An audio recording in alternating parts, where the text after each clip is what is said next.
Well done. No, brilliant, well done. Probably you hit record for her. Is it recording? She Oh, brilliant.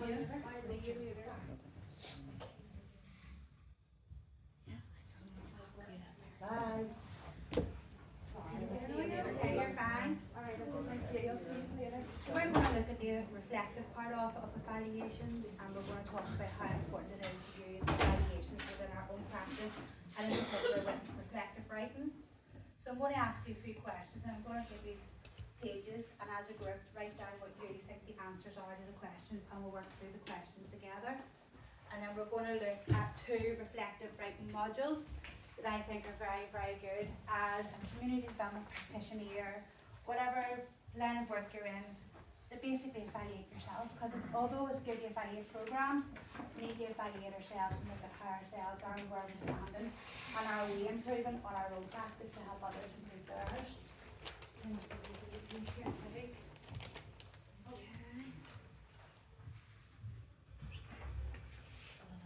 So this is the group question. So question 1, just go for the first question first.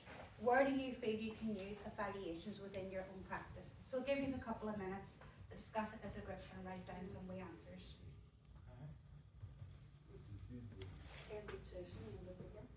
Huh? Yeah. Use a listening to start off with. That's what we do for young people. Listening. Find out where we're at in the plan. Yeah.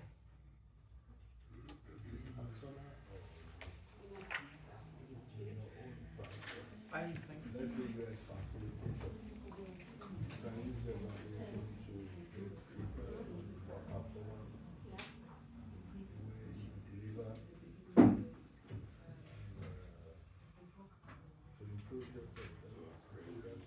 Yeah.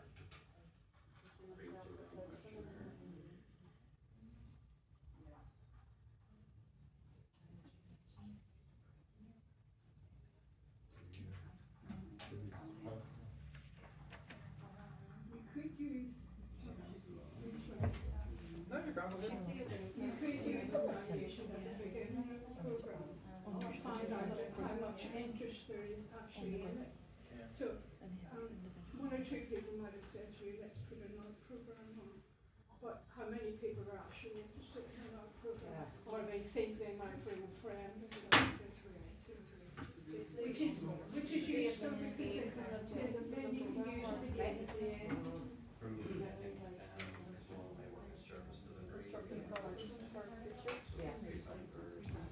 So, go back to that.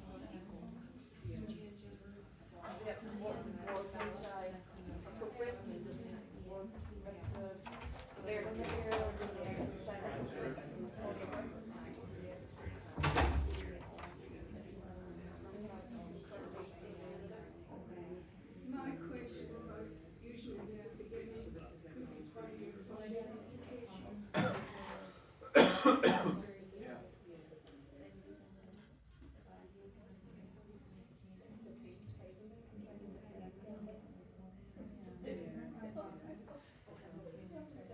What can you do? It's hard to I have no idea. That's where like answers. I don't answer all of them. I know.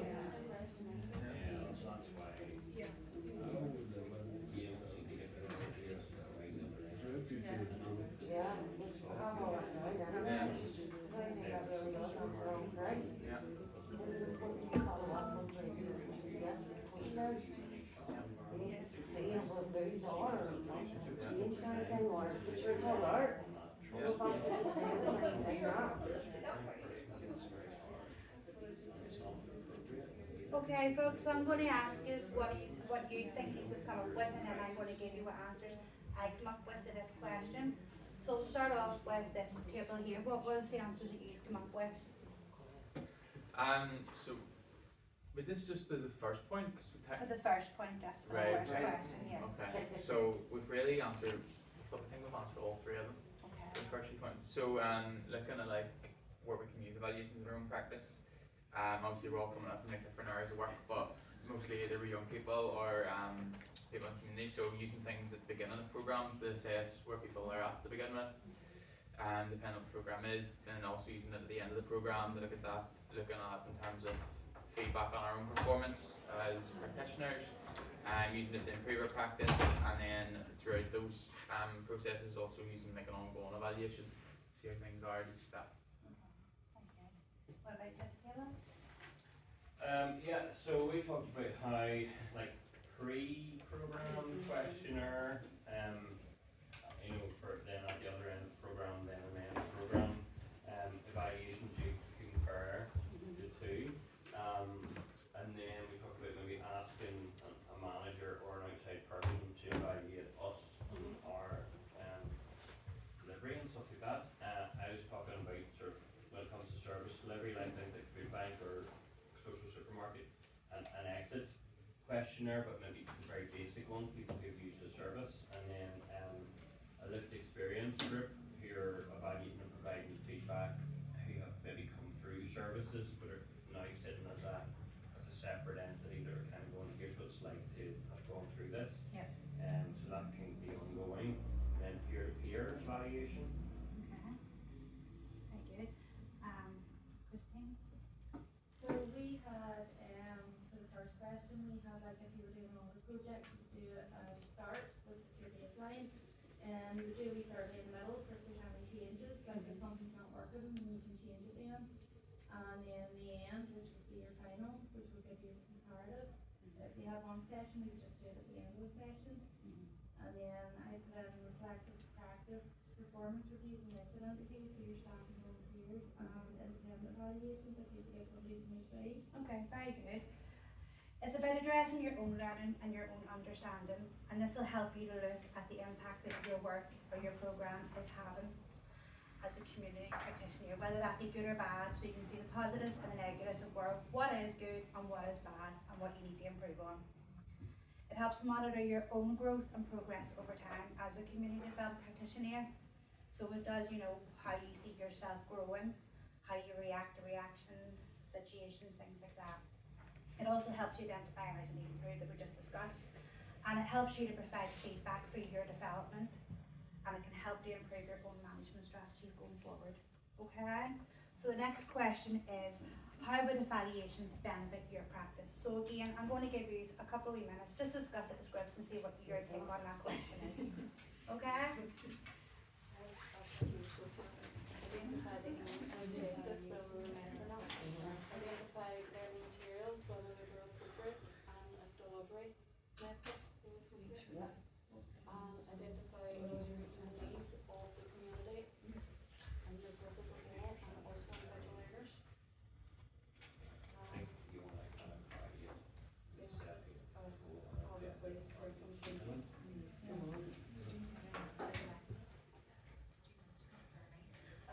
Didn't I learn how so identify value, so you continue to as a whole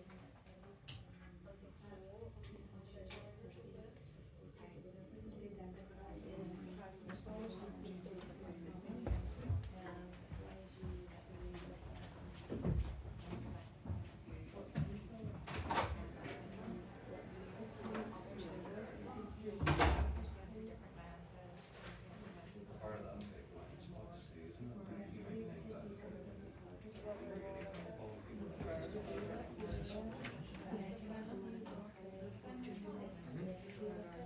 Who's to get this at the end? Just start with our thoughts on what we've got.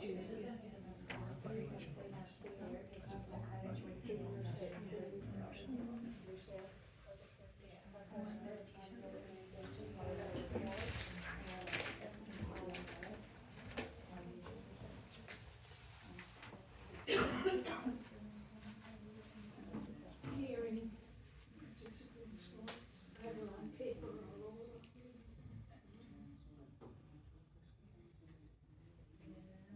So they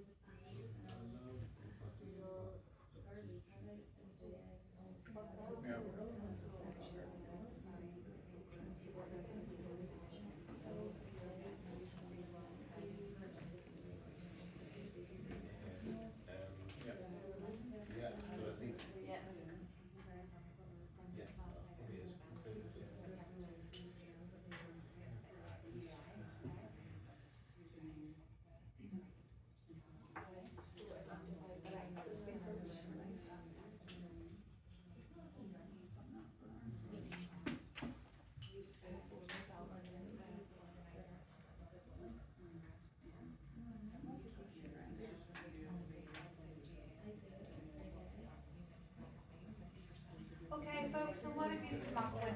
I'll start with Emma and Chris's group first. So what have you come up with for question 2? Okay, so just make improvements in your say it's course delivery, whatever. Ensure that you're continuing to be user-centered. That the goals and objectives that you set out, that you're actually achieving those. Identify anything that you're missing, so blind spots either in whatever course or program or in your own delivery. It's good for your own personal development. It might highlight your weaknesses or areas that you need to improve on. Helps to develop best practice and lifelong learning, and it'll tell you what works and doesn't work, and so that you might find it worked with that group last time, but actually this time it didn't, you know, and why. Very good. Christine and Christina, what did you come up with? So we have to change the way you're providing your activities and ensuring the activities are meeting the needs of those who I suppose we target for. And then to change things within the organisation and even the staff team, maybe if it's not working out. Very good. And Kathy's group, what did you come up with this So- time? This is to improve practice so you can ensure that you're addressing your CV loss and the values and stuff. Yeah. Identify aims and objectives, can see clearly whether the aims and objectives of the program were met, and the delivery methods to see whether they've been appropriate to the individual learners or the group as a whole. Identify whether you're meeting the needs of the actual community. For self-improvement, collective learning process, seeing yourself as a practitioner and your organisation through many various lenses.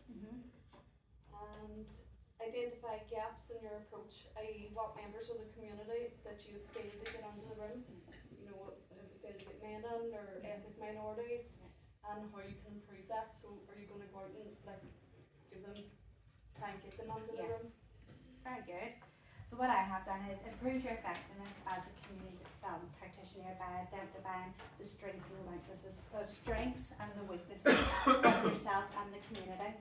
It helps you tailor the needs of the community for future programs. It always aims for improvement as times change, and so does society. Gather data for future funding, that's always important, as it's been discussed, as you know. Helps to gauge those who were engaged and motivated and those who were disengaged. So those who are disengaged, you know who is and you know what you need to do to get them engaged then going forward. And it helps your practice to develop and grow as a community development practitioner. So the third question, is it important to follow up on previous evaluations? Do you think so? I'll give you a few minutes to tell me why, okay? There you go. Jazzle, is your turn. Jazz, your class. There you go. Yeah. You want me to write? You want me to prepare? Alright. You'll be allowed to prepare for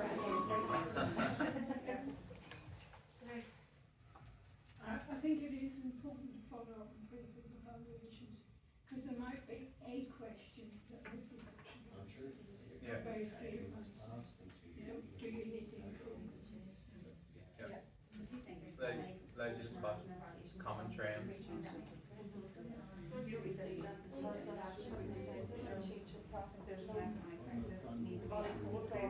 Yeah. Or practice.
Okay, folks, so I wanted to tell me what you have come up with for that question. So I will start off with Christina and Christina this time.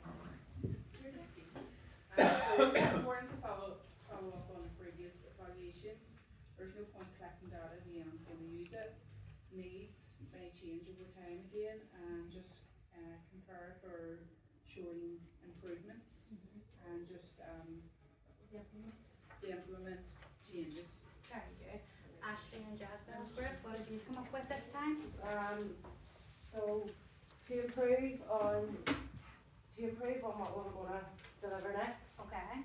to see which parts have been most impactful, include questions from the last evaluation to see if there has been any changes made, and then to compare for improvement. Perfect. Marianne, Dana, and Chris?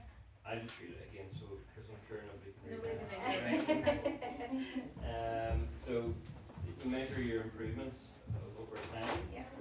correct any issues and develop best practice, shape future programs and their delivery, pick up on issues that can be overcome by adjusting content or delivery style, make sure that your evaluations are in line with your objectives or funders' objectives, which would also potentially protect future funding opportunities.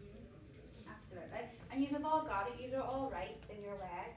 The answer to the question that I came up with was feedback the act upon and ensure improvements are made. Tracks the progress made and can show the impact that it has had. Always continue to improve by looking at past evaluations.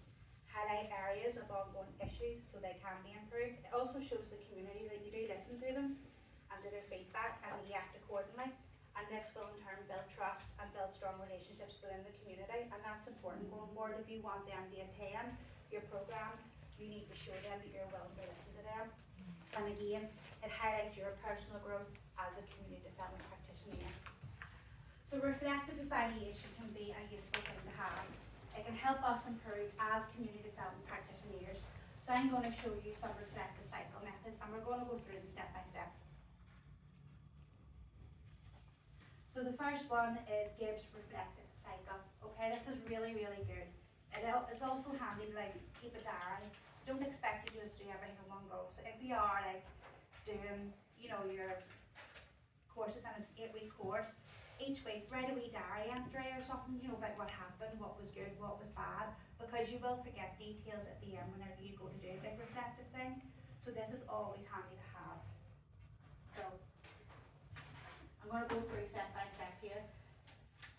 So let's see, description.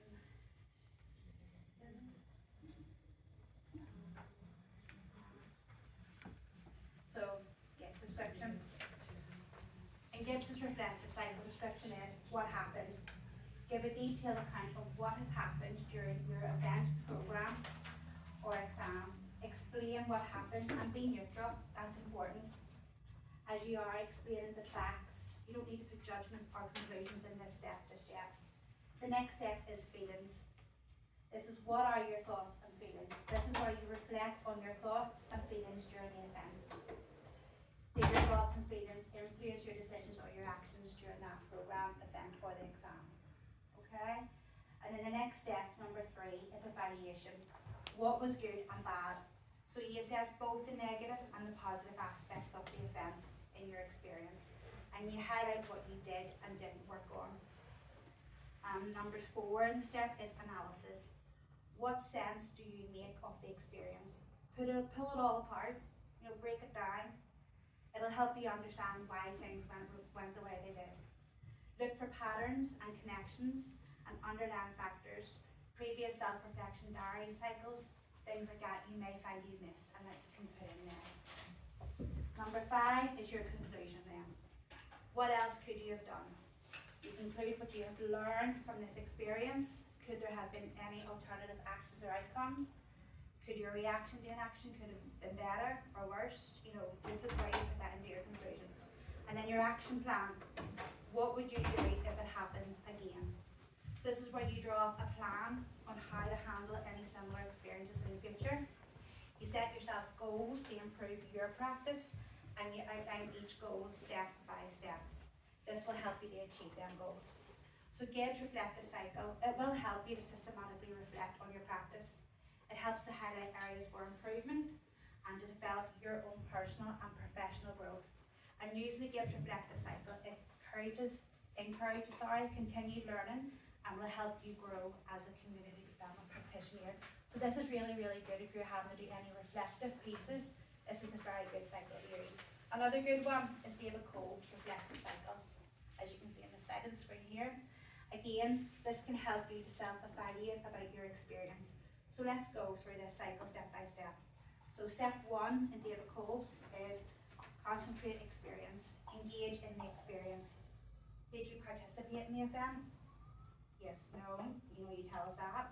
You tell us what you did during the experience, and this is the doing and having the experience for the first step. The second step is reflective observation. Here you reflect on the experience. You tell us what happened during the experience. You think about your reactions and observations in that experience. And step 3 is abstract conceptualization. That's a big word, isn't it? This is where you develop your theories and your ideas.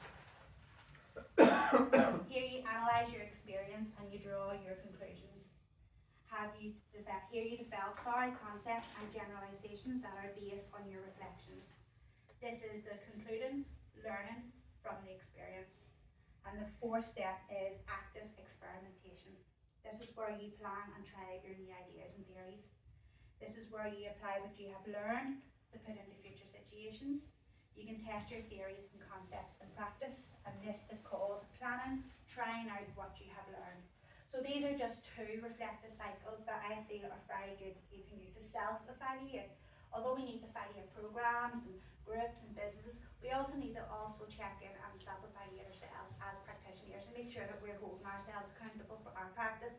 Because if we're not doing a good job, we're not self-evaluating, everybody else is too scared to tell us, how are we meant to know them? Do you know what I mean? So these are very, very good cycles to use. And that is the end of my wee segment. So I'm going to